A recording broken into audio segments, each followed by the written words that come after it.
But of course, there is one story that has dominated our lives since, well, way before March, actually, if you think about it, last year, and that is COVID. An outbreak of the Delta variant in China now has raised questions over how we're managing the pandemic on our own soil.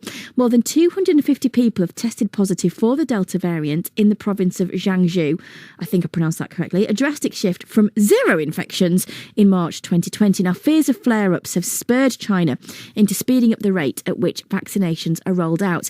Kerry Allen is a Peterborough-based China correspondent for the BBC who has been following the coronavirus from the onset. And when I mean onset, I don't mean March 2020. I mean probably December 2019. Isn't that right, Kerry? That is right. It's been a very, very long time looking at this story. So tell us, remember a few weeks ago seeing footage of clubbers in Wuhan as if this had never happened whilst we were still sort of dealing with the rise of the Delta variant. I thought China had kind of nailed this now and they were completely back to normal. What's happened? It had, but yeah, I mean, we have to remember that China has a huge population of 1.4 billion people. That's literally a fifth of the world's population. And what happened was 2 weeks ago, it basically was related to people or cargo coming in. There were infections at an international airport, and this spread amongst staff. And then obviously it spread amongst passengers. And now there are cases in half of China's provincial level regions. That's almost like, within 2 weeks, the equivalent here would be it's spreading to half the counties in the UK. And there are cases now again in Wuhan that was the original COVID-19 epicenter. And they haven't had cases of COVID-19 since June 2020. So for over a year, they've not had a single case. And now there are cases again. So, it gives you an indication of just how people coming into the country, cases can just all start up again. And China has got a huge vaccination rate as well. So, It must be pretty emotionally draining for you, Kerry, because obviously you're working from home in Peterborough. You've got all the lovely areas of Peterborough on your doorstep, and yet you spend your days and probably nights as well monitoring all the news from China.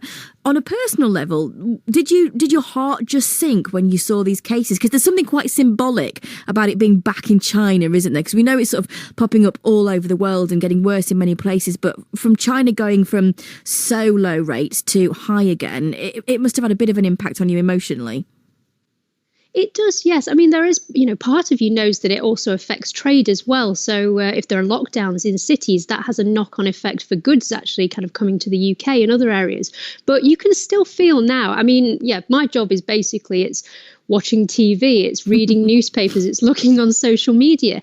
And you just, yesterday when I was reading about cases being back in Wuhan, you can just feel, just reading people's comments, that people's hearts are sinking because, I mean, in China, it's the case that you've not got different TV stations giving different opinions on, the economy versus people's health. Every media outlet was giving the same message that this virus is serious. So from the day dot, China was taking this very, very seriously. People were wearing masks. They weren't leaving their homes. Their whole consideration was just staying safe and keeping their families safe. So for cases to be back in Wuhan, which people all around the country felt united in, Wuhan having the most severe lockdown. People couldn't leave their homes for 2 months. Like they couldn't even step outside. You can just feel that people feel emotionally drained and they feel really sorry for these people that they might have to go through this again. Now, you obviously have this very unique position in speaking Mandarin, having a real insight into Chinese culture, and of course living here as well. When you compare the two responses, especially as we're feeling so positive about our slow drop in cases now and the great vaccine rollout, how do you think both countries fare as we sort of start to look down the barrel of autumn and winter? Well, I'm not sure. I think there have been positives and negatives from both. I think one thing that China does very, very well is that if there are cases in, say, a city, literally the street that somebody's tested positive on, that whole street, what will happen is that people from outside will deliver food to the area and they'll make sure that people get the healthcare they need. There's a real community spirit, so people really pull together and make sure that people are not down and are safe during this time. time, which I think is quite good. And it means that other areas, say if you're a local business out in the UK, I don't know, say out in the Fens, you've got a tiny little pub, it means that your business isn't affected. So, in China, that approach would be good for kind of more rural areas. I mean, I know here in the UK, there was criticisms about the tiers system, that certain areas locked down, but that worked really well for China. So there were benefits there.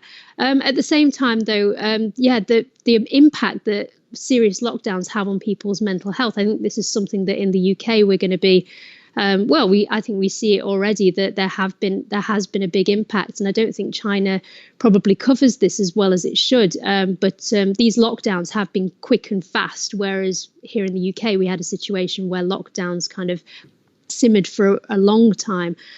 So, I think there are positives and there are negatives. But looking towards winter, I think there is this expectation now with the Delta variant that we are going to see a resurge in cases. But I think when it comes down to it, it's I think both people in China and people in the UK are united in the same kind of thought of, making sure your loved ones are safe either through vaccination or by wearing a mask or just washing your hands. I think just looking after them, when it comes down to it, at the end of the day, is probably the most important thing.